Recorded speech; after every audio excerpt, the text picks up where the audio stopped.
আমি 120 জন করে প্রবাসী টিয়া খাবিয়া দেই, ওনাদের কিছু আমার দরকার নাই। আমি চাই আমি মরে গেল যেন এটা আরেকটা চালায়, এই জন্য আমি চাইরা কিছু নিব না। আমি যদি যাইও গিয়ে ডাকাতে নে লাগলে এটা আমি আরেকজনের দিয়ে দিব, লাগলে এটা এ মরে গেলে আরেকজন থাকবো, এ মরে গেলে আরেকজন থাকবো। ভবিষ্যতে 200 লোক দেন ফ্রি খাইতারে, আমি এটাই চাই, আমার এটাই আশা। এই আশাটা যেন আমার পূর্ণ করে দেয় বাংলাদেশ সরকারে। আমি কেউ তো একটা সাহায্য চাই না। আর আমার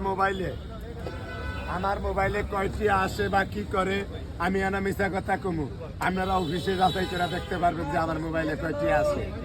আমি নাইলে 50 লাখ টাকা দিলে মিশা কথা কমু, 20 লাখ টাকা দিলে মিশা কথা কমু। অল্প যেটা দেয় এটা তো শেয়ারুরি। আর টিয়া ঘরও আছে, বাইরে আছে, ডিব্বা আছে, মাথায় আছে, পকেটও আছে, এই ডিব্বা আছে, মোবাইল আছে। আমার ভাই টিয়ার অভাব নাই, কোনো কিছুর অভাব নাই। আমার খালি অভাব আপনাকে দোয়ার, আপনারা দোয়া করলে আমি খুশি। এই আমার সর্বশেষ কথা। আসসালামু আলাইকুম।